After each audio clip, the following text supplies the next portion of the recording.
امیر المؤمنین حضرت علی المرتضیٰ شیر خدا سرکار فرماتے ہیں، معلم کائنات شاہ موجودات صلی اللہ علیہ وبارک وسلم سرکار نے فرمایا، علم خزانہ ہے، سوال اس کی چابی ہے۔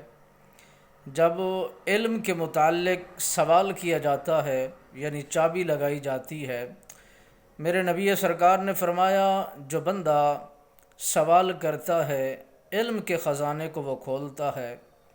تو رسول اللہ صلی اللہ علیہ وسلم سرکار نے فرمایا تم سوال کیا کرو، تمہارے اوپر خدا کی رحمت ہوگی، اور سوال کرنے والے کو اجر دیا جاتا ہے، اور سوال کے جواب دینے والے کو بھی اجر دیا جاتا ہے۔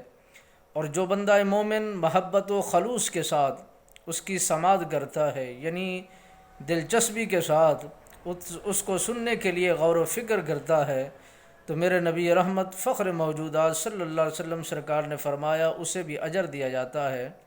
اس کے علاوہ آپ سرکار نے فرمایا جو اس سے محبت کرتا ہے، لگن رکھتا ہے، پیار و محبت سے اس کی سماعت کرتا ہے، تو اسے بھی اجر دیا جاتا ہے۔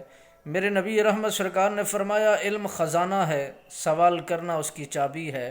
یہ چار انسانوں کو اس کا نفع حاصل ہوتا ہے۔ پہلا وہ جس نے سوال کیا اس کو اجر دیا جاتا ہے، علم رکھنے والے کو اجر دیا جاتا ہے، اور پھر محبت سے سننے والے کو بھی اجر دیا جاتا ہے۔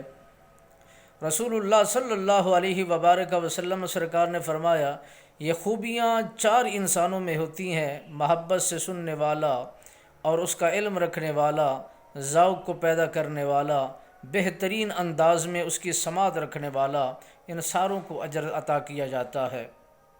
یہ دکھنے میں کام چھوٹا سا ہے مگر اس کا اجر بہت زیادہ ہے، اور کرنے میں بالکل آسان سا ہے، مگر اس کے لیے وقت نکالنا بہت دشواری کا باعث ہے۔